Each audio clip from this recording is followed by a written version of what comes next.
Friends, ఈరోజు మీకు ఒక చిన్న కథ చెప్తాను, వినండి. ఇది విధిరాత. మన మానవ జీవితంలో విధిరాత ఎలా ఉంటుంది, భగవంతుడు కూడా దీన్ని ఏమి చేయలేని పరిస్థితి. ఈ విధిరాతను ఎవ్వరు కూడా తప్పించుకోలేరు అనే చిన్న ఉదాహరణ ఈ కథ రూపంలో మీకు చెప్పడానికి ప్రయత్నిస్తాను.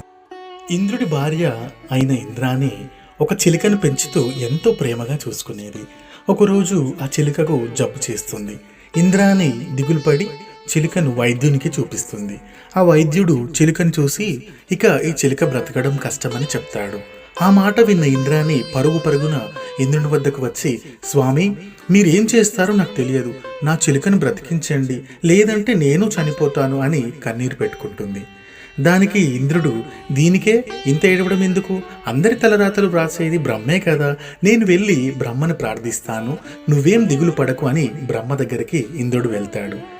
ఇంద్రుని ద్వారా విషయం తెలుసుకున్న బ్రహ్మ, నేను తలరాతలు మాత్రమే రాస్తాను, దాన్ని అమలుపరిచేది శ్రీ మహావిష్ణువు, కావున మనం విష్ణువు దగ్గరికి వెళ్ళి ప్రార్థిద్దామంటూ బయలుదేరుతారు. వీరి రాకను గమనించిన విష్ణువు వారిని ఆహ్వానించి విషయం తెలుసుకుంటాడు. నిజమే, ప్రాణాలు కాపాడేవాణ్ణి నేనే, కానీ చిలుక ప్రాణం చివరి దశలో ఉంది, మళ్ళీ ఊపిరి పోయాలంటే శివునికే సాధ్యం, మనం ముగ్గురం శివుని ప్రార్థిద్దాం పదండి అని ముగ్గురు కలిసి శివుని దగ్గరికి వెళ్తారు. ముగ్గురు శివుని దగ్గరికి వెళ్ళి విషయం చెప్తారు. శివుడు ఇలా అంటాడు, ఆయుష్ పోసేది నేనే, కానీ ప్రాణం తీసే పని యమధర్మరాజుది అని అంటాడు.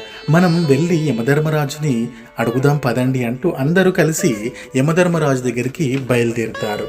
ఇంద్రుడు, బ్రహ్మ, విష్ణువు, శివుడు అందరూ యమలోకానికి రావడం చూసిన యముడు వారిని సాదరంగా ఆహ్వానించి విషయం తెలుసుకుంటాడు.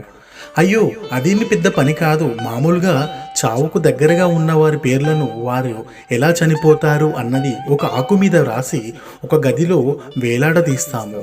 ఏ ఆకు అయితే రాలి కింద పడుతుందో వారు ఆయా సమయంలో చనిపోతారు, పదండి వెళ్ళి ఆ ఆకును తొలగించి చిలుకను కాపాడుదాం అని యమధర్మరాజు అంటాడు. యముడు అందరూ ఆ గదిలోకి వెళ్ళగానే ఒక ఆకు రాలి పడుతుంది.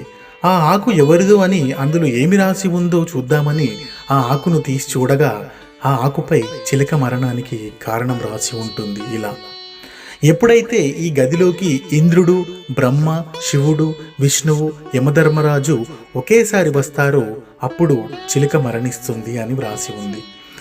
ఇదే విధి. విధిని ఎవ్వరూ మార్చలేరు.